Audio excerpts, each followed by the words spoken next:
What's up everyone? Welcome back to the channel.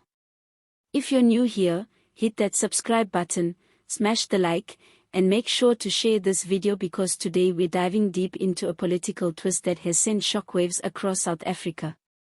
Jacob Zuma, yes, the former president and now self-proclaimed leader of the MK party, has once again thrown the country into a whirlwind of controversy. But this time, the scandal stretches all the way to Morocco, and the date to remember is July 15th. That's when Zuma participated in a high-profile meeting in Rabat, not as the leader of the MK party, as many would expect, but shockingly, as the leader of the African National Congress. Wait, what? Yes, you heard that right. While Zuma has been spearheading the new Umkhonto we Sizwe, MK, party, launching fierce verbal assaults against the ANC, and leading a campaign that has directly challenged Cyril Ramaphosa's presidency and the ANC's current leadership, he allegedly attended a meeting in Rabat, Morocco, wearing the hat of the ANC leader. This revelation has caused absolute chaos, raised serious questions, and reignited fierce debates about loyalty, political manipulation, and the blurred lines between fact and fiction in South African politics. First, let's rewind and understand the gravity of the situation. Since his fallout with the ANC, Zuma has positioned himself as a radical alternative to the party that once carried him to power. He's championed the MK party as the new custodian of revolutionary values, arguing that the ANC has lost its way under Ramaphosa. The courts, the Independent Electoral Commission, and the general public have all witnessed Zuma's aggressive anti-ANC stance. His name was even struck off the ANC's books, and the two parties have been at legal loggerheads for months. But now, this latest development throws everything into disarray. According to diplomatic sources and leaked documentation, Zuma attended a strategic meeting in Rabat on July 15, alongside representatives from other liberation movements across Africa. That's not surprising in itself. Zuma still holds clout in some African political circles.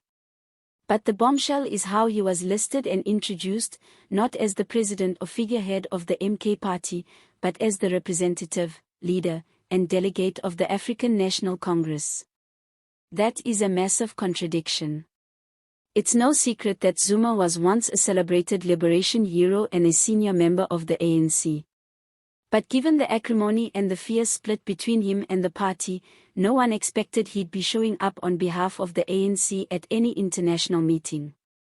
So how did this happen?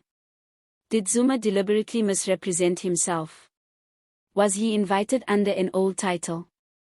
Did the host country fail to update its records? Or is something even more sinister happening behind the scenes? The ANC has so far remained tight-lipped, with no official statement at the time of this recording to clarify how Zuma ended up representing the party internationally. But behind closed doors, panic is reportedly spreading like wildfire.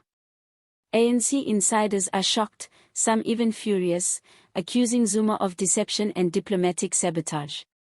One anonymous ANC official reportedly described the incident as a direct attack on the sovereignty of the party. The MK party, on the other hand, is also in an awkward position. This was supposed to be the movement that broke away from ANC corruption and decay, the party of the future with Zuma as its warrior leader. But now, its figurehead is being caught seemingly moonlighting as the very ANC leader he has publicly condemned. That contradiction is damaging, perhaps fatally so, for Zuma's credibility, both locally and internationally. Critics are not holding back. Political analysts, commentators, and social media watchdogs are having a field day. Some say this incident reveals that Zuma never truly cut ties with the ANC, that the MK party might just be a political smokescreen to wrest power from Ramaphosa by any means necessary, even from within. Others believe this is part of a long con, with Zuma playing both sides of the chessboard. Could it be that while publicly leading a rebellion against the ANC, Zuma is still quietly negotiating or meddling in ANC affairs behind the curtain? One thing is clear, this incident has opened a Pandora's box. It challenges Zuma's entire narrative. It raises questions about what game he is really playing, who is backing him, and whether the ANC is more fractured than it publicly admits. It also raises alarms about the reliability of diplomatic protocols and the due diligence of international hosts when it comes to verifying political representation. Let's not forget the implications for South Africa's image on the global stage. When one of its most controversial political figures shows up at a continental political meeting under the wrong banner, it raises serious concerns about legitimacy, representation, and transparency. Was the government informed? Did the Department of International Relations and Cooperation, DIRCO, approve or even know about this trip? Or was this an unofficial maneuver by Zuma to reposition himself in African politics? Zuma's spokesperson has refused to comment, only fueling the speculation. But silence in politics often speaks louder than words. The timing of this revelation is also critical. It comes just weeks after South Africa's general elections, which saw the ANC lose its outright majority for the first time in democratic history. The government of national unity is still in its infancy, trying to project stability. This Rabat scandal could not have emerged at a worse time. The public is outraged, confused, and divided. Some Zuma loyalists claim this is a setup by intelligence forces loyal to Ramaphosa to discredit Zuma's stature abroad. Others believe it's just another example of Zuma operating in the shadows, playing the long game, outmaneuvering his political enemies with calculated precision. The truth might lie somewhere in between, but one thing is certain, this is no small diplomatic hiccup. This is a major political scandal with far-reaching consequences. Now, as pressure mounts on both the ANC and Zuma to explain what really happened in Rabat, the nation watches closely. Will the ANC disown Zuma's appearance? Will Zuma finally admit whether he misrepresented himself or was genuinely invited under false pretenses? Will the MK party call him out, or will it try to sweep this under the rug? And perhaps most critically, what does this mean for South Africa's already volatile political climate?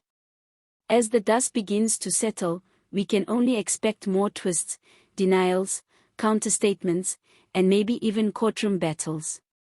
Because if there's one thing we've learned about South African politics, especially when Zuma is involved, it's never straightforward. It's always layered, complex, and often deeply strategic. Stay tuned, folks. The Rabat controversy is just getting started, and you can bet that this story will evolve in ways we haven't even imagined yet. Make sure you subscribe so you don't miss the next chapter in this unfolding political drama. Because in South Africa, the political chessboard is always active, and Jacob Zuma, whether you love him or loathe him, remains one of its most unpredictable players.